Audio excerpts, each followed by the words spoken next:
ঘটনাটি ঘটেছিল দোহার থানার চরজয়পাড়া নামক গ্রামের এসপি বাড়ির সামনের সেই রাস্তায়, যেখানে একটা কালভার্ট আছে আর তার ঠিক পাশেই আছে বড় একটা ঝোপ।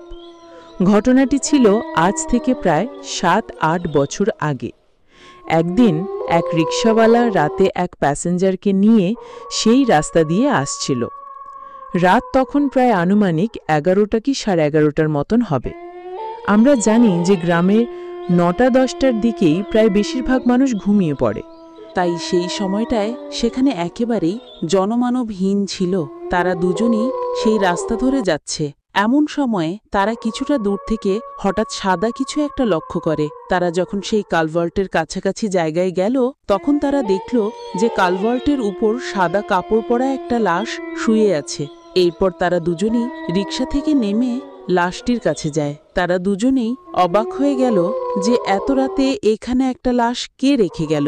লোকটি রিকশাওয়ালাকে বলল, হয়তো কেউ লাশটিকে এখানে ফেলে রেখে গেছে, চলো আমরা লাশটিকে নিয়ে দাফনের ব্যবস্থা করি। কিন্তু রিকশাওয়ালা এতে আপত্তি জানালো।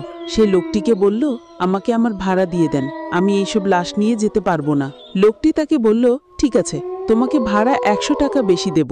এই কথা শুনে রিকশাওয়ালা লাশটি নিতে রাজি হয়। তবে রিকশাওয়ালা লোকটিকে শর্ত দেয় যে লাশটি আপনাকেই তুলতে হবে। লোকটি বলল, ঠিক আছে, তাই হবে। তারপর লোকটি লাশের কাছে গিয়ে মুখের কাপড় তুলতেই দেখতে পায় লাশটি চোখ খোলা অবস্থায় তাকিয়ে আছে। অর্থাৎ কেউ চোখ খোলা অবস্থায় মারা গেলে যেমনটা দেখা যায়, এতে সে একটু ভয় পেয়ে যায়। এরপর সে লাশটির গায়ের কাপড়ের আরও কিছু অংশ সরাতেই দেখতে পায় লাশটির শরীরের পশমগুলো বেশ বড় বড়, যা কোনো সাধারণ মানুষের থেকে একেবারেই আলাদা। অর্থাৎ পশমগুলো ছিল ঠিক ভেড়ার শরীরের পশমের মতো।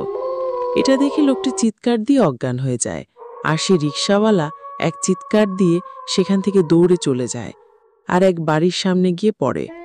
তার কথা শুনে লোকজন সেখানে যায়, কিন্তু অনেক খোঁজাখুঁজি করেও সেখানে কোনো লাশ পাওয়া যায়নি। এমনকি সেই লোকটিকেও সেখানে আর পাওয়া গেল না।